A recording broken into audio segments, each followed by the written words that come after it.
ಬೆಂಗಳೂರಿನ ಹೆಬ್ಬಗೋಡಿಯ rave party ಪ್ರಕರಣದ ತನಿಖೆ ಚುರುಕಾಗಿದ್ದು ಒಂದೊಂದೇ ಸತ್ಯ ಆಚೆ ಬರ್ತಾ ಇದೆ. 1 ತಿಂಗಳ ಮೊದಲೇ ರೇವ್ ಪಾರ್ಟಿಗೆ ಸಿದ್ಧತೆ ಮಾಡಿಕೊಳ್ಳಲಾಗಿತ್ತು ಎನ್ನುವ ಸ್ಫೋಟಕ ಸತ್ಯ ಹೊರಬಿದ್ದಿದೆ. ಆಂಧ್ರದ ಎಲ್ಲ ಉದ್ಯಮಿ, ಸೆಲೆಬ್ರಿಟೀಸ್, ರಾಜಕೀಯ ನಾಯಕರೇ ಟಾರ್ಗೆಟ್ ಆಗಿದ್ರು ಅನ್ನೋದು ತನಿಖೆಯಿಂದ ಹೊರಬಿದ್ದಿದೆ. ಪೊಲೀಸರು ಎಂಟ್ರಿ ಕೊಡ್ತಾ ಇದ್ದಂತೆಯೇ ಟಾಯ್ಲೆಟ್ ರೂಮ್ಗಳನ್ನು ಸೇರಿಕೊಂಡಿದ್ರು ಡ್ರಗ್ ಪೆಡ್ಲರ್ಸ್ಗಳು. ಕೆಜಿಗಟ್ಟಲೆ ಕೊಕೈನ್ ಹಾಗೂ ಮಾದಕ ದ್ರವ್ಯವನ್ನು ಫ್ಲಶ್ ಮಾಡಿ ಡ್ರಾಮಾ ಮಾಡಿದ್ರಂತೆ. ಟಾಯ್ಲೆಟ್ ಒಳಗಡೆ ಹಾಕಿ ನೀರು ಹಾಕೋದನ್ನು ಕಳಿಸ್ಬಿಡೋದು ಆಚೆಗೆ.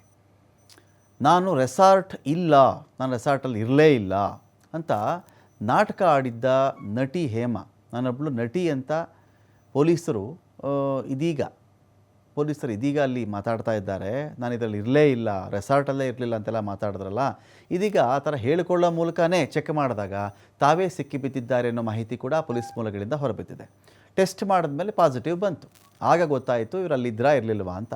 ಪೊಲೀಸರನ್ನ ಹೆದರಿಸಬೇಕು ಅಂತ ಹೇಮಾ ತಾವೇ ನಟಿ ಅಂತ ಹೇಳಿಕೊಂಡಿದ್ದರಿಂದಾನೇ ಸಿಕ್ಕಿಬೀಳೋದಕ್ಕೆ ಕಾರಣ ಆಯಿತು ಅಂತ ಪೊಲೀಸರು ತಿಳಿಸಿದ್ದಾರೆ. ಇದರ ಮಧ್ಯೆ ರೆಸಾರ್ಟ್ ಮಾಲೀಕರಿಗೂ ಪೊಲೀಸರು ನೋಟಿಸನ್ನು ಜಾರಿ ಮಾಡಿದ್ದಾರೆ.